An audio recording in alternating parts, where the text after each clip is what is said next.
So Enes Kanter Freedom, the former NBA player, he was ejected from a three-pointer. So she screamed at Enes Kanter. He got up, he's 6'10", and let him know, like, what's your problem? I'm allowed to sit here and wear a T-shirt and root for Sophie Cunningham. What's the problem with that? And next thing you know, they throw him out of the game. Here's what he said afterwards. Sophie Cunningham shot a three, and I put my hands up to celebrate, right? Literally a couple position later, Natasha came back and started screaming and yelling and said, she's not going to sleep with you. And I was like, I am not trying to sleep with her. I'm just here to protect women and support her. And then obviously after that, she started yapping and she started to walk towards me. And literally I just got up and then I was like, I'm just here to protect women, and that's all. So, well, this is about protecting women's sports. Yay, Sophie! Great three! You're the best! I love you! Nuh-uh, ain't now way. She ain't ever gonna sleep with you. Well, yeah, I'm not a lesbian.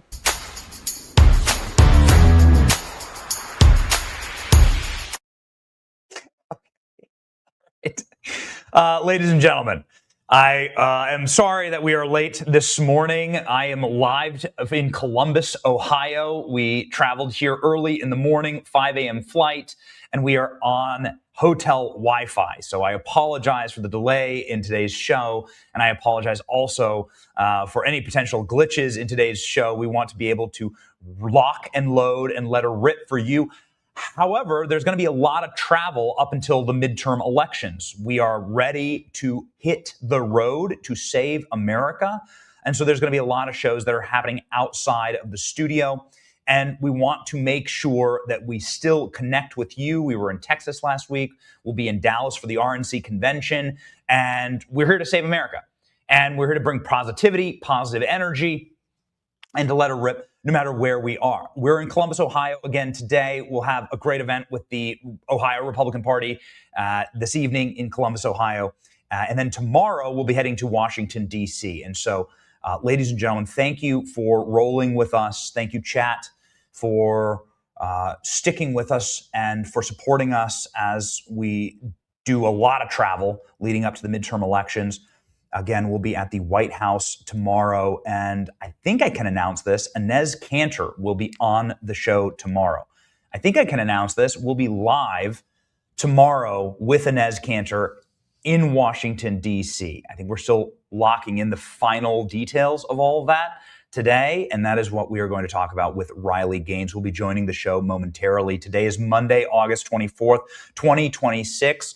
We love you. We love the chat, and so many exciting things are happening. And as Kanter speaks out after being ejected from a WNBA game, this is violence against women. We all know this. Violence against women. Treasury Secretary announces D-Day for Iran. Ladies and gentlemen, Riley Gaines will be joining the show in just a moment as Donald Trump confirms a very special ICE proceeding against Ilhan Omar. My name is Benny Johnson, and this is The Benny Show. Okay, so something that we might need this morning, I mean, to be quite honest with you, is Z-Biotics. Z-Biotics is life-changing. If you're like me and you are getting up there, meaning you're not a kid anymore, and you want to have a glass of wine or you want to drink any alcohol at all, Z-Biotics is an amazing pre-alcohol, small thing that I add that has made my weekend a lot easier.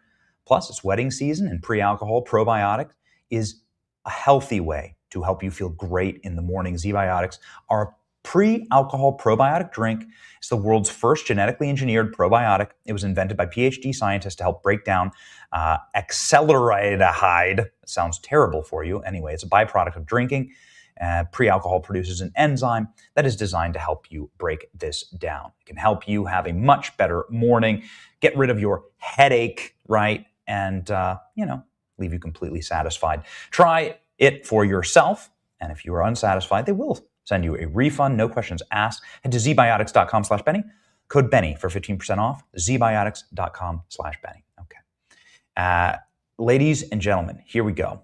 This is a exciting news cycle for us because it's always something that happens in this nether region, this nether times, right? Like we are in the dark space of the news cycle and internet, and it's always August where things go haywire. August was when Cracker Barrel decided to change their logo last year for some inexplicable reason.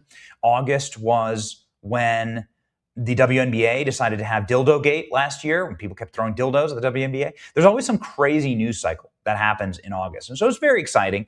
And you just kind of sit back and wait to see the insanity play out. And well, here we go. Ladies and gentlemen, here it is. Enes Kanter has been kicked out of a WNBA game last night in Chicago, and it was hilarious to watch. Enes Kanter, of course, announced that he's going to be joining the WNBA. 50 million views on his announcement video, 250,000 likes.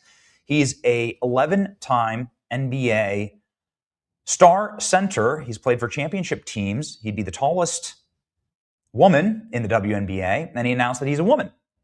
And since the WNBA has no rules against men defining themselves as women and playing in the league, and Enes Kanter showed up last night wearing this shirt, woman, adult, human, female. This is at the Chicago Sky Stadium. They were playing the Indiana Fever, and Enes Kanter is flexing on these broads, and they actually flexed back on him, and Enes Kanter got ejected for wearing this positivist shirt. Now, remember, it is day 13 of the WNBA not knowing what a woman is, not knowing what the W means in their name. So, not great.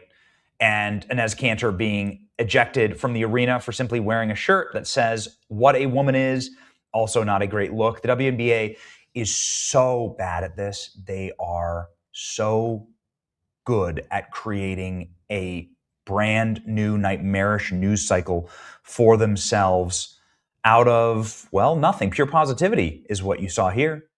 Look at this. This is Enes Kanter before the game last night in Chicago. Just a bunch of women, some of them wearing Charlie Kirk shirts, all of them saying that women's rights should be protected, that it should simply be women playing in the WNBA, and as getting heckled outside of the arena. Let's go ahead and, Klein, just let me know if these are playing correctly. Bitch ass nigga. Bitch ass out of Chicago. I'm not touching him. I'm just saying. Yep. You were sorry in the league. You were sorry in the league. Sorry ass. I want to stop right here and show you the perfect archetype of the male feminist beta cuck WNBA superfan right here. This is like definitionally exactly what you're looking at right here. Yeah, that's right. That's right, Danny. This is a live shot of Reddit IRL. This is every guy in your comment section calling you a racist. This is it. This is perfect. This is the cucked beta male. Please conquer me. Please. Yeah, it's totally okay. Just let me watch, honey, kind of guy. Okay. And he's sitting there laughing at Enes Kanter, and they're mocking Enes Kanter outside of the arena. You were sorry in the league. You wouldn't even do good in this league. Sorry ass. Just a reminder, like, all he's saying is that chromosomal biology exists. You ain't good here. You got no police with you. Man, you a That's bitch. all he's saying. Yes, that's exactly right. Bitch ass nigga. Bitch ass out of Chicago. That's exactly right. So the well actually guy showed up. You were sorry in the league. Sorry ass. You were sorry in the league. You were sorry in the league. You wouldn't even do This good guy. in this league. Here's your WNBA. Imagine showing up to a WNBA game and yelling at the guy saying only women should be playing in this sport. What's the argument here for these guys? What's the argument here? So this dumpy broad right here, the lady with her knees knocking, right, flipping off Enes Kanter, her cuck boyfriend, this guy, what's the argument here? The argument is that we want to watch men play against the women? Is that the argument? What's the argument for this guy? Can this guy what is your argument here? You want to watch men play? Well, Chicago has a men's team. It's called the Chicago Bulls. They're relatively famous. Most big cities in America have men's team. Men's basketball plays for like 6 months out of the year. There's a lot of men's basketball to watch. Apparently, it's pretty easy to get a ticket these days. NBA ratings are crashing through the floor. So is that your argument? Your argument is that you want to see a lot more men play? Here's Enes Kanter last night. He got his hand over his heart in the arena. This is a post that strikes fear into the heart of the WNBA. In 2027, as the new face of the WNBA, my first goal will be to encourage every player and every coach to stand for the national anthem, hands over their hearts. Now, I do love this. Talk about taking up space. Lesbian feminists say this all the time. You got to DEI, BLM activists all the time. You got to get in there and you got to take up space. Well, Enes Kanter decided to stand on the court for the national anthem last night, which I thought was pretty great. And then he trolled at halftime. He said, a woman, he's at the women's restroom, and he says, it's halftime, and I need to use the restroom. Rules are the rules, WNBA. Again, we looked this up, and the WNBA rules go like this. There is no biological definition of a woman. It just says women are the only ones allowed to play in the WNBA. And so they are being undone by their own rules.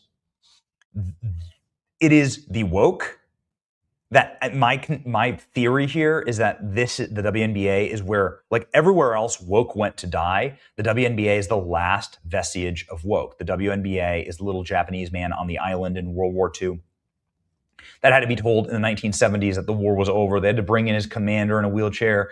They just sit him down, and he's like the last guy with his bayonet on the island. And he has all of his the WNBA is that. The WNBA is this little untouched, unconquered island of woke that has been untouched by what's been going on in all of society. And so Enes is trolling that and doing so beautifully. What happened exactly last night? Because you might have seen the video of him getting ejected. What did he do? What did Enes do in order to deserve this? You can see he's being surrounded by security. A Chicago cop gets brought in, so he was literally dragged out by the cops.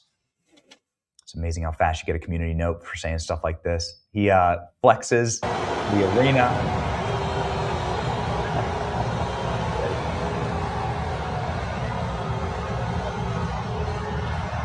This is great. So what exactly happened? Well, now we know what happened. We know that one of the players, it's a social media thing. It's not a social media thing. It's existential for your sport. One of the players went up to Enes Kanter and demanded his attention and then started taunting him. This is a player named Natasha Cloud who went running up to Enes on the sideline and picked a fight with him, and then her entire team came running over. Now, apparently what she said is she's not going to F you, bro. That's what she said to him, according to Enes Kanter. So yeah, that's right, Klein. Get the clip ready to play. So she comes up, so a player, I just want to get the sequence of events right here. So there's a fan who paid money to sit in a courtside seat. As far as I know, and I've been to many sporting events, that is a right that you purchase when you buy a ticket, is to be able to yell and heckle. You can say whatever you want. We live in a free country. You can literally say whatever you want to any of the players. Some really foul things get said at players all the time. So loathsome to the actual players of the WNBA that they all gathered around to try and attack Enes Kanter. Now, I find this really funny. And this is what I find uniquely embarrassing about this clip in particular, is that no image. Look at the entire team. So look at this entire team. They look like bugs. They look like ants compared to Enes Kanter. Look at how teeny these women look compared to this man who is 6'7", which is just an average height in the NBA.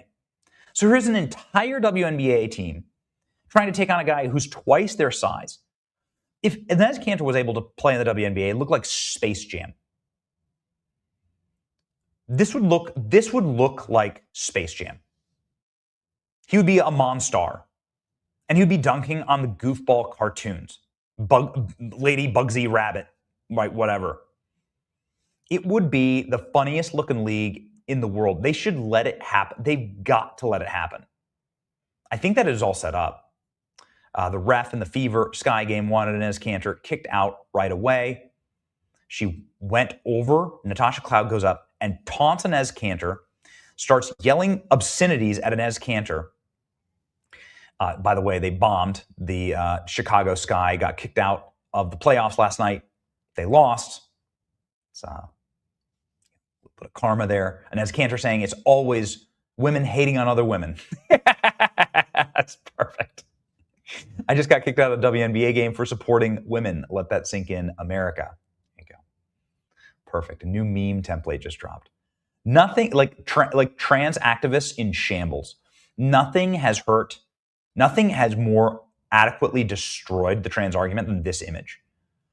This is the single most devastating image for them that has ever been published. Ladies and gentlemen, Enes Kanter explains what happened during the ejection. Sophie Cunningham shot a three. I put up my hands to celebrate. Natasha came back and started screaming and yelling, "She's not going to sleep with you." Okay, we have the clip. Let's go ahead and play it. Klein, thank you very much. And you can see the screaming and aggression here.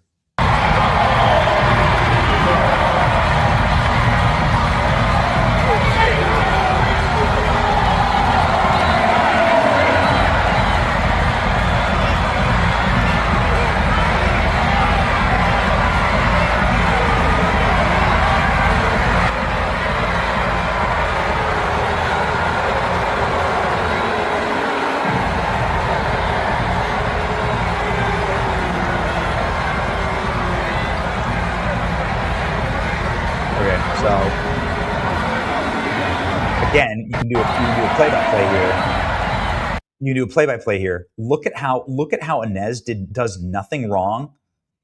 Whoever this Natasha, whatever, hood rat girl comes over, screams at Enes. He does nothing wrong, and then the ref immediately runs up to him, not the player, him. She's the instigator, and ejects him.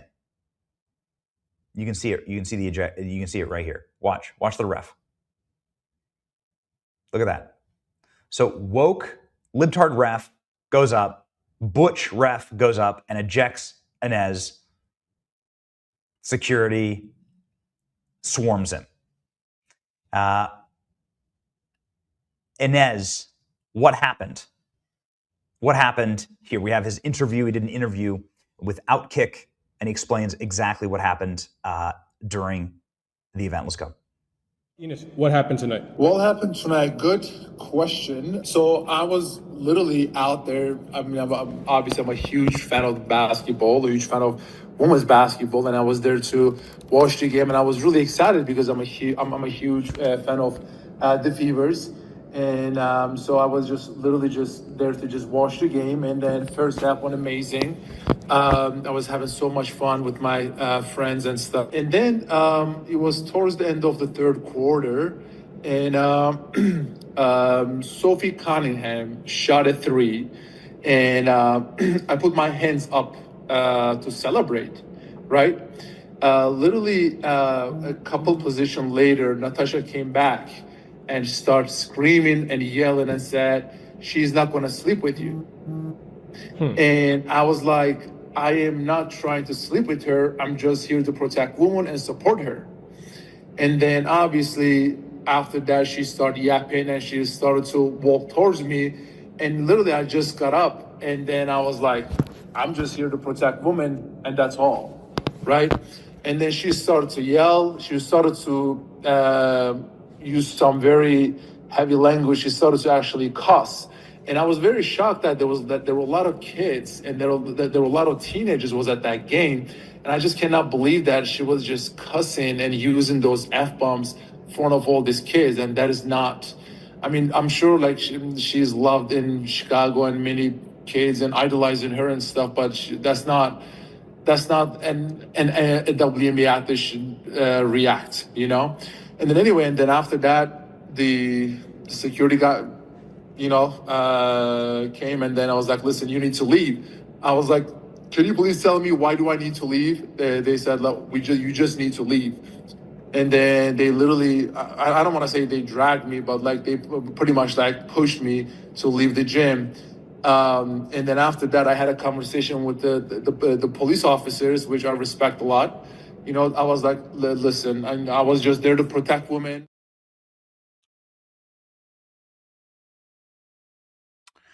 Ladies and gentlemen, okay, sorry. Does the clip end right in the middle of him talking? Okay, fine. It is what it is, the internet. Do you want to know exactly how biased all of this is? This is the player that went after Enes last night. To every trans kid or person, this is Natasha Cloud posting after, she got ejected, and she's posting on Threads, which is always a red flag. You are part of my community and tribe. You belong. You are loved. You are seen. You are perfect as you are. Well, that's not a Christian message, actually. And you will always be protected by me. Okay. All right, Natasha. Let's go ahead and look over here. Is this you protecting? What are you, Natasha? You are an ant. You're a bug.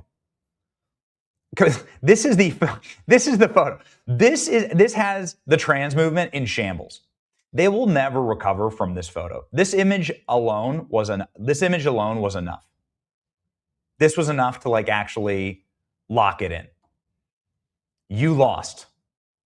Man, they've done such damage to themselves. I hear that Riley is on and locked and loaded and ready to go. Okay, fantastic. Ladies and gentlemen, Riley gained. I cannot wait for Riley's opinion on this matter. And we're thrilled that she's joining us right now. So let's lock in and welcome the woman who kind of started this entire conversation, Riley Gaines. Welcome to the show.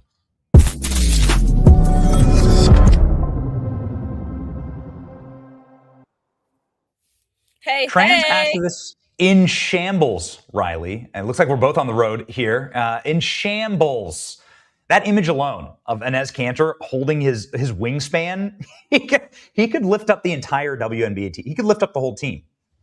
Yeah, are they really in shambles, though? Because I can think of about 10 different visuals just like this that highlight the insanity and the hypocrisy and the lunacy of what the gender ideology movement stands for, especially, of course, as it pertains to sports. Yet even still, they persist. They continue on with full steam ahead, smiles on their face. So is this really going to do the damage that we would like it to do? I don't know. I hope so. It's unfortunate, though, I will say, just what this conversation has morphed into over the past few years. Here you have Enes Kanter Freedom, who has been just a total patriot across the board over the past few years. Obviously, not just on this front, but his defense of America and the freedoms that we have here. But I say it's unfortunate because the conversation of the WNBA has shifted totally off of basketball and the incredible athletes, female athletes that they do have to showcase. And here we are talking about this, which I'm glad about because, again, it's a conversation that needs to be had. And it's one that's seemingly being forced because the WNBA otherwise would not partake in it. But it's shifting the focus off of the incredible athletes like Caitlin Clark, who scored 37 points last night. I bet a lot of people don't even know that because this is what's taking the attention. So I hate it for the female athletes who just want to play and play well and inspire the next generation. But then you have, of course, the athletes like Natasha Cloud who are going on to, in this post that she put on Twitter or wherever she posted it, Blue Sky maybe, who knows, saying that, trans kids, you're my community, you're perfect the way you are. I just don't think she understands exactly what she's saying because the gender ideology movement is rooted in telling kids that they're not perfect the way that they are, so much so that they have to change themselves or cut off body parts or Frankenstein themselves into another human being different than what God created them to be. So again, the whole movement is rooted in hypocrisy and lunacy. But I hope this image does damage to what the WNBA didn't create, but has perpetrated over the past few years. You make such a great point here, which is that they are the ones who keep making it political. If the WNBA said, oh yeah, women are XX chromosomes. That's it. It'd be over. Then it'd be over. There would be nothing. There would be, and of course, we only have women playing in our league, and we want to focus on our incredible women athletes, and that's what this league is about: celebrating women athletes. It would be done. They're the ones who keep making it. They're the ones who keep making it political. And you're right. Like it is such a shame. Like imagine you work so hard to be a professional athlete, and all anybody ever sees of your league is a dildo being thrown, some fan acting like like a bunch of dudes dressed up in dresses, right? And in Las Vegas the other night and demanded to be drafted.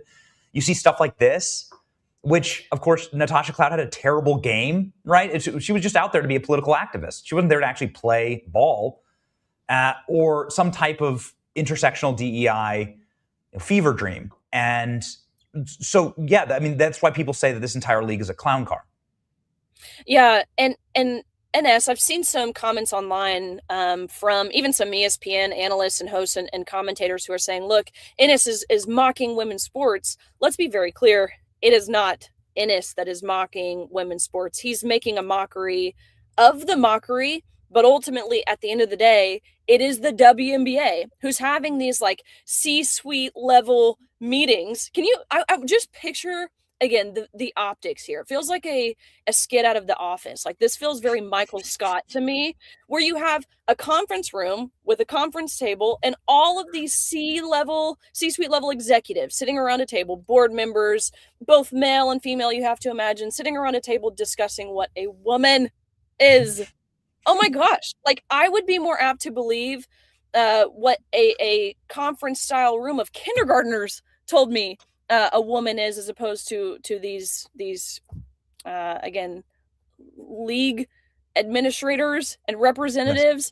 Yes. They're the ones who are making the mockery here, not Enes. So what does the WNBA do to solve all of this? Because they seem to be tripling down. I'd love to get your thoughts on Sophie Cunningham, because everywhere she goes, she's now being attacked. She's getting booed every time she touches the ball. They're putting up messages to trans kids and stuff on the scoreboards. They have trans mascots that they just reveal. You know, the WNBA has to sign off on that kind of stuff, right? In Toronto, they just had a trans turtle. Oh, okay, it's like a creepy furry thing dancing around to kids. It's like a butch turtle. Get your kids like out of the stands in the WNBA. You're a bad parent if you got your kids in the WNBA. But anyway, like they seem to be tripling down on it. They're not leaning into the moment to depoliticize. They're actually doubling down. Yeah, well, if they were a smart business, because at the end of the day, yes, it's a sports league, but it's a business, just like the NBA, just like the NFL, right? You want to turn over profit here. If they were a smart business and they cared about profit and ratings and viewership and that kind of thing, they would lean in to Sophie Cunningham and the Caitlin Clarks of the league. But as you said, of course, that's not what they're doing. We have no reason to believe that they will do that. They failed on multiple accounts of just protecting their athletes in general. So what will they do? Hopefully we have a concise answer soon as to what they really believe, what we know a woman is. Will they let Enes Kanter Freedom be the number one WNBA prospect for the 2027 WNBA draft? Or will they come out and say, we recognize this is absurd, and a woman is only just a woman? And I imagine if that's the case, they'll put out some ridiculously, again, hypocritical statement filled with buzzwords like, we stand with the trans community, but not in sports, because fairness ultimately, and safety for that matter more than inclusion. So we'll see. But I can't imagine. Again, this is a league that has historically lost like $40 to $50 million every year. They subsidize themselves off the NBA. And to that point, you would never see the NBA, the National Basketball Association, have a trans they them furry mascot. It just speaks to how unserious the WNBA is. And even to speak to Stephanie White, who wasn't quick in her defense of Sophie Cunningham. You remember the last time they played Chicago Sky, when Dejounte Carrington and Sophie got into it under the net. You had Stephanie White, the head coach of the Fever, come out and basically be like, look, me and Nene go way back, supporting the other team's player. You would never see that in the NBA. even if it was justified, which of course in this case it wasn't, it just speaks to how unserious the WNBA is as an entity in a sports league. Well, what does Sophie Cunningham's stand here meant to you? Obviously, I know that you've been with her courtside. I've seen the photo, awesome, and they're supporting her. Did you know she was going to do this? Now, what does this mean on a professional level to have an athlete take this kind of stand? I mean, it's huge. We haven't seen a current professional female athlete take the stand that she has. We'd seen past female athletes, but I mean, what we've seen from professional female athletes is what we've seen from the likes of Natasha Cloud or Simone Biles. You remember that? Who's come out in defense of men playing in women's sports. The likes of Megan Rapinoe. Megan Rapinoe, yes. Yes. Who are just totally pulling up the ladder behind them. And that sends a really strong message to young girls who idolize. I mean, I idolized Simone Biles. No, I didn't do gymnastics, but she was in a league of her own, bar none. Like there was no one even closer. She broke barriers for women's sports and female athletes across the board. And so when she came out and not only took the stand that she did, but attacked me, you remember she's like, "Oh, Riley, you actually look like a man." I'm like, what? At the time I was like 7 months pregnant. I'm like, oh, I don't know many men who look like this, but okay. It sends a very strong message that women aren't worthy, that we're not worthy of calling ourselves champions, that we're not worthy of fair competition or equal opportunities or success in the way that they were, in the way that they benefited from. So when you have someone like Sophie Cunningham, it's no exaggeration that it's an inspiration, a very big inspiration to little girls who just want to compete and they just want to succeed. And they see themselves being in Sophie Cunningham's shoes one day.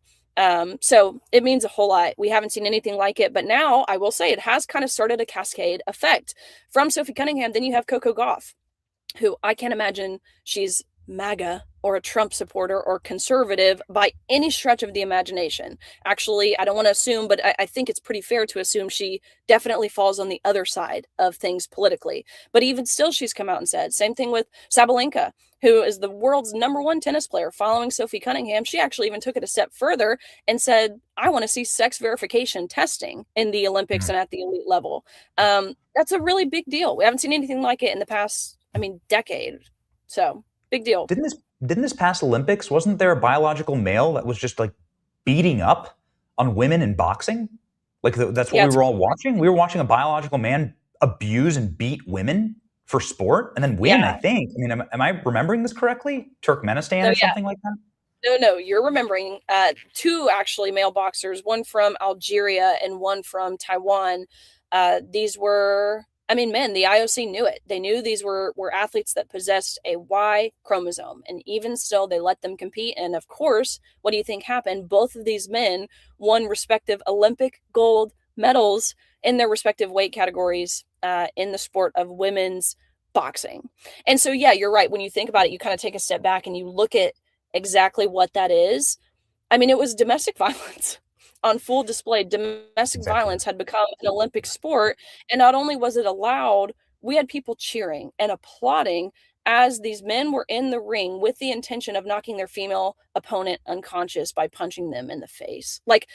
And the other side, the thing that kills me is the other side in this debate will say that, this is progressive. They love that word, of course, indicating that things are moving in the positive forward direction. But I look at this as quite the contrary. This is regressive. This is taking us back in time at least 50 years. There's nothing progressive about watching a man beat up a woman in a boxing ring. And if you think it is, then you are the problem. Yeah, that's crazy. It's such a great point. I guess I just want to wrap it up into the WNBA. This image is stunning. This image shows that there really would be no competition here. This would be a clown show. These women, a lot of them would probably end up in the hospital, frankly, if you let men like Enes Kanter play in the WNBA. Do you agree with that? Oh my gosh, yes. And that's another part of it.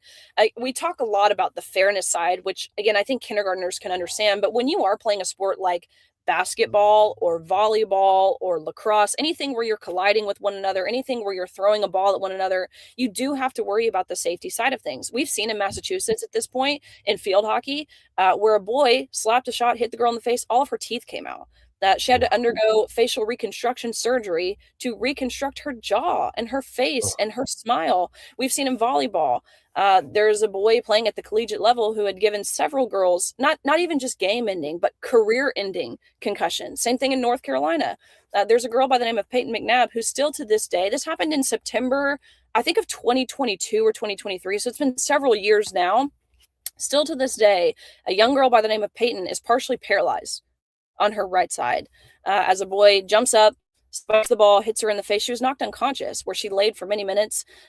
She had to, it again, not only ended her volleyball career, it ended her softball career. Now she has to have special accommodation for testing at school because she can't retain information like she once could. Her vision is impaired, her memory is impaired, and she's partially paralyzed. So yes, the safety aspect is a really big part of it, but something that the other side is willing to ignore. And I think when you, again, look at the bigger picture of it and put it in plain words that everyone can understand, what I'm hearing and the message that I receive and the message that young girls receive from the other side when they see this is that a boy's feelings, one boy's mental health, one boy's feelings matter more than all girls' physical safety. And that's a pretty damning, when you think about it that way, again, it's pretty telling what the other side, who claims to be pro-woman, right? They claim to be the party of and for women. They don't care about women at all. And to that point, it's like, how can you even claim to defend what you can't even define? You don't even know what a woman is. So how are you going to claim to be in defense of women? So, the silver lining in all this is that at least, no matter what you think of her, at least you know that Michelle Obama could play in the WNBA. Now. And I think that that's special for all of us.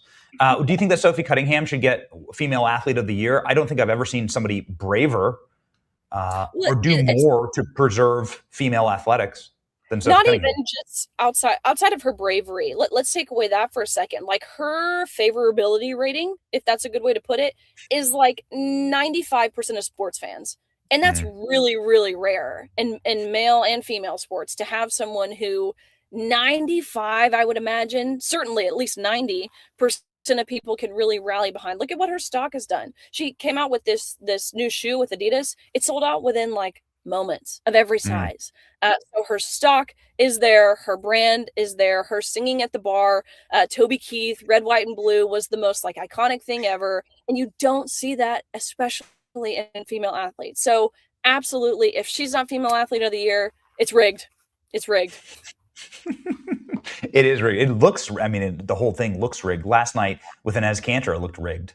Like, it looked like that Natasha Cloud figured it, like Natasha Cloud did that with the collusion of the ref, and they knew what they were going to do to Enes Kanter, like in that moment. That's what it seemed like to me.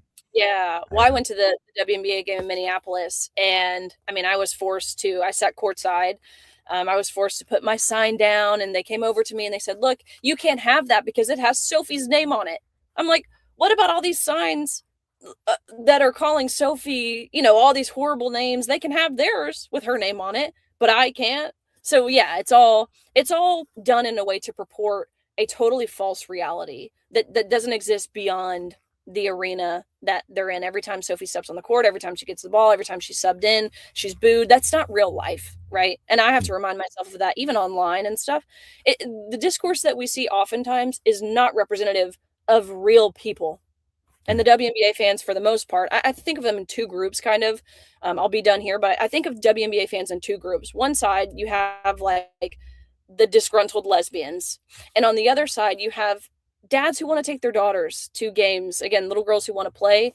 The WNBA wants to purport as if everyone is a part of the disgruntled lesbian side who watches women's sports. It's just not true. It's not real life.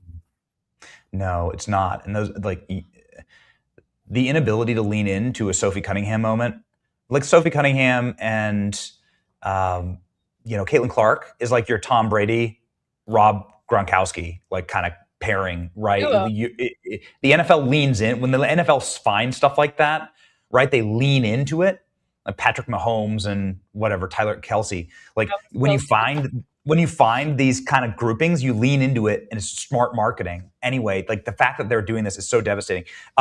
Riley, I know you got to go. What if you ran the WNBA? What would you do tomorrow?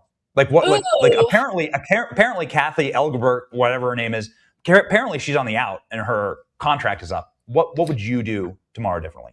Well, I think number one, of course, she should be done. She should be long gone. But I think honestly, repercussions at this point should go back onto the NBA commissioner as well, because again, ultimately, at the end of the day, the WNBA subsidizes everything from the NBA, so they're not at fault here either. So I think ultimately we need to see some discussion from Adam Silver, NBA commissioner, first and foremost. But my first order of action, if I were the WNBA commissioner, is I would get rid of the trans, they, them, non-binary new mascot in Toronto, and I would make it a bald eagle.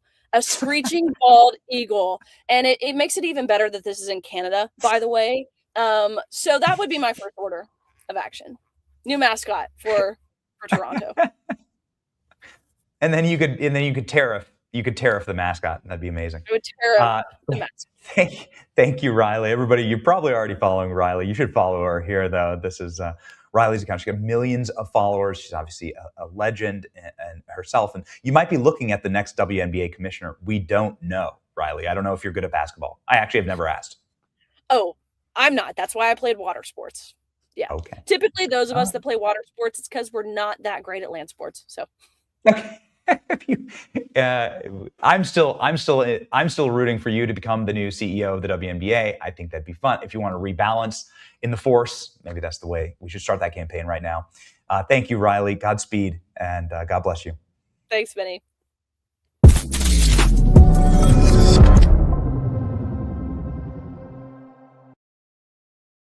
Oh man, ladies and gentlemen. Okay, we're living on a prayer. It's the song "Living on a Prayer." We're living on a prayer here in Columbus, Ohio, doing this. Ooh, we got the mascot made. Also, please pop that up. Oh yeah, the Riley Gaines mascot that she would mandate in Toronto. There it is, right there, ladies and gentlemen. You can sit there on the court side, having a little sip of your blackout coffee as you watch the brand new forced by tariff Eagle mascot. Blackout coffee is what I drink. I had a cup of coffee at 5 a.m. this morning before running to my flight to get here in time to do the show. And then also we are excited to be doing work with the Republican Party of Ohio tonight. But ladies and gentlemen, you hear me talk about blackout coffee all the time. That is because blackout coffee is what powers our show. It keeps us energized enough to fight the communists, energized enough for early mornings. It's a beautiful company that was started out of a garage in Florida. John and Rachel are the beautiful owners of Blackout Coffee. No giant corporation, no boardroom full of suits that can't figure out what a woman is. Just a family with an idea to caffeinate hardworking, patriotic Americans. They love this country. They believe in our freedoms, and you should stand with them in their smooth, delicious, strong, never bitter Blackout Coffee. So if you've heard me talking about Blackout, you still haven't tried it, what are you waiting for? Go to blackoutcoffee.com/Benny. Use the coupon code Benny for 20% off your first order. That's blackoutcoffee.com/Benny. Try Blackout Coffee. Great coffee, great people, proud patriots. Okay, so later today, I thought that maybe we'd have time to actually cover this on the show, but it's not going to be until 2 o'clock. Treasury Secretary announces Iran sanctions as Tehran dismisses economic warfare. Danny, would you mind, and everybody shout out to Danny because Danny is running through, ALX is on vacation right now. All right, ALX is on vacation. We're going to survive. Would you mind grabbing the Hannity hit that Trump shared? Trump shared a clip of us on Fox News this weekend, and I'd like to just sort of give you the landscape, and I would do it. Since the president seemed to like this, we might as well just not repeat ourselves and show you what the president shared as the Treasury Secretary announces Iran sanctions today. So this is going to be D-Day for Iran. And just the over-under here before we get to the clip. Iran's currency, called the rial, is $2 million per $1 American dollar. So you are now seeing extraordinary hyperinflation Now, this is, of course, the death spiral of any nation. And as soon as you get the Trump post, pop it up. This is the death spiral of any nation. If you can destroy the currency, you can destroy the buying power, you can destroy the capacity to project strength, and no one's going to trade missiles, bullets, or anything for reals. It's going to be a nightmare for your country. It also means that the people of your country are going to go into starvation mode. Now, that's something that I don't want, because this is something that we did to like Syria, right? And that led to the migrant crisis all throughout Europe. Iran has 90 million people in it. I don't want there to be some giant crisis where 50 million of them, Iranians, suddenly need to like flood Berlin. But what's happening here is the next step in the ladder of the melting down of the Iranian coastline. And we've been covering this for months. The administration just devastated Iran's ability to see into the Persian Gulf. They got rid of their lookout stations, their radar stations, their military capacity, so they can't track any ships coming through the Strait of Hormuz. That has led to 660 million barrels of oil moving through the Strait of Hormuz, through the southern channel. So that means Iran can't control the strait. And what does that mean? The person who controls the Strait of Hormuz controls the entire Persian Gulf. If you control the Strait of Hormuz, you're in control of the world's oil supply.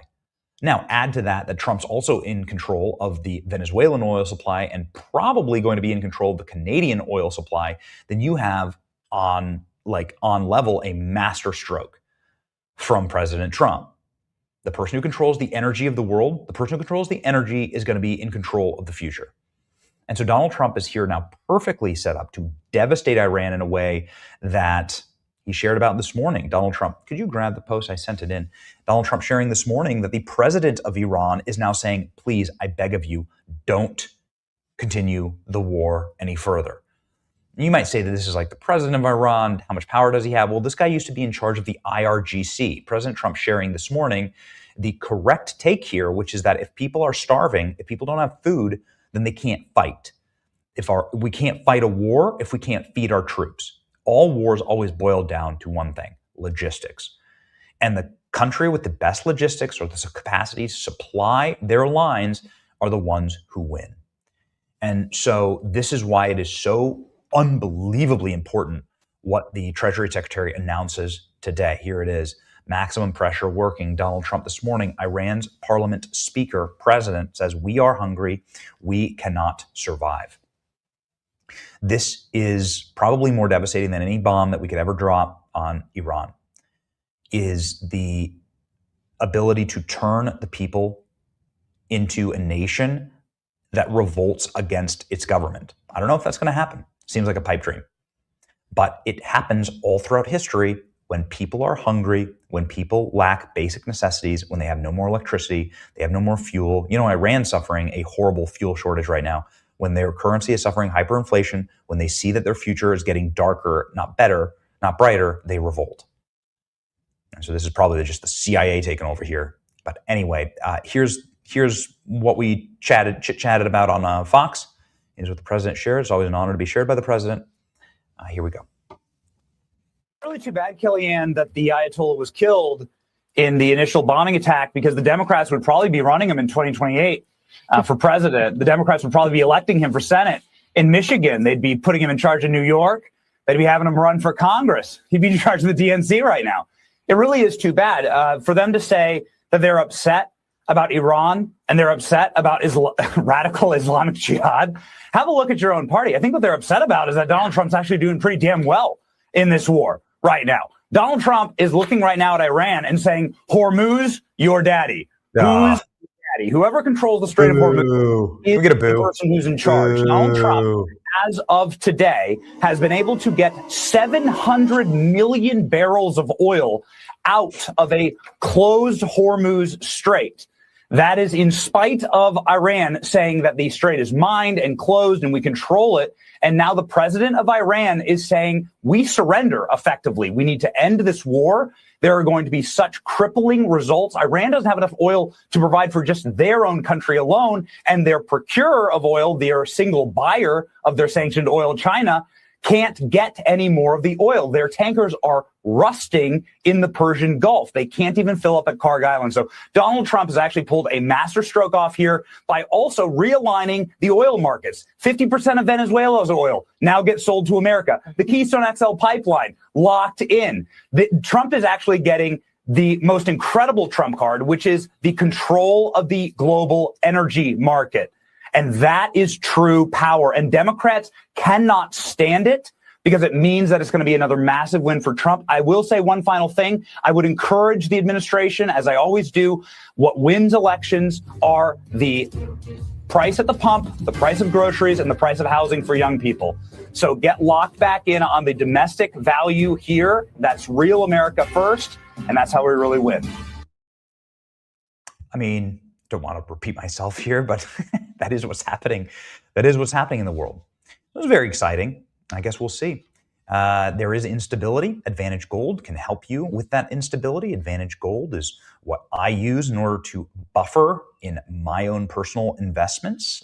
Gold has outperformed the S&P 500 and is at a very attractive price right now. It's standing to jump, certainly if there is some more stability in the world, and I think that's what President Trump is going to bring about. Look at the signals coming out of Iran.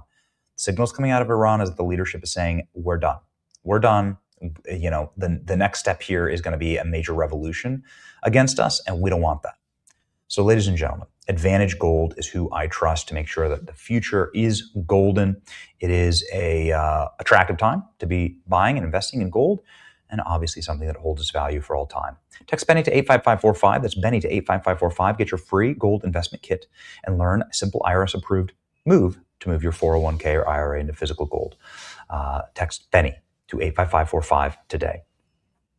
Just a reminder, Danny, am I allowed to announce this? Just a reminder that we're going to be live tomorrow in person with Enes Kanter. We're heading to D.C., we got an event at the White House, and we're going to be live with Enes Kanter tomorrow. So it's like our little like teeny conference room here at the airport in Columbus, Ohio. Literally fresh off a plane. Yeah, I'm really excited about it. So that's what we're going to be doing tomorrow. Okay, we're working on it, and that's the plan. So thank you for rolling with us. Thank you for being part of this audience. We're only here to do one thing, and that is to provide a future for our children, grandchildren, for the children of America. We've got to actually provide a future that leaves them a functional country, leaves them a functional, WNBA, that sets things right. It is actually what we are called upon to do. As Christians, we're called upon to leave an inheritance for our children's children. And that's what we're going to do. From Romans 13, our verse of the day, let every person be subordinate to higher authorities, for there is no authority except from God. Those that exist have been established by God. A beautiful verse. This is why it is so important for Christians to have power. It is so important for Christians to demonstrate power, because when we demonstrate power, ladies and gentlemen, we can get God's blessing. It says so right here. There are no authorities that exist except for those that have been established by God. God establishes the governments of the earth, and we have to fight for that. Constantly have to be in battle. God calls for us to be in battle. Christ's own disciples had swords. They were armed. And Christ went directly at the seat of power inside of the synagogues when he was alive, and then spoke very aggressively against the political leaders of the time. It is important to engage in culture, and that's what we're going to do. It's hard to do it from a studio. Sometimes you got to do it from the road. So this is where we're going to be, ladies and gentlemen, locked in and ready to work for you. May God bless you, and we'll see you tonight if you're in Columbus, Ohio. March on to victory with us. The victory is assured. Have a great Monday. See ya. Where the truth gon' be, faith and freedom on your TV screen. Stand stand up strong, battle through the night. The Benny Show's here, bringing liberty to light. From the speeches to debates, Benny sharp like a blade, cutting through the lies, watch the truth cascade. With the warrior's heart, this man never fades. You know it's prime time when Benny invades. From saving the nation to stories untold, the Benny Show's a storm, see the truth unfold. Stay in the loop, let freedom take hold. Salt in all the libs, soul never sold. It's the Benny Show, where the truth gon' be. Faith and freedom on your TV screen. Stand up strong, battle through the night. The Benny Show's here, bringing liberty to light. Liberty to light. Bringing liberty to light. Liberty to light. Bringing liberty to light. From the speeches to debates, Benny sharp like a blade, cutting through the lies, watch the truth cascade. With the warrior's heart, this man never fades. You know it's prime time when Benny invades. From saving the nation to stories untold, the Benny Show's a storm, see the truth unfold. Stay in the loop, let freedom take hold. Salt in all the libs, soul never sold. It's the Benny Show, where the truth gon' be. Faith and freedom on your TV screen. Stand up strong, battle through the night. The Benny Show's here, bringing liberty to light. Bringing liberty to light. Bringing liberty to light. Bringing liberty to light. Bringing liberty to light.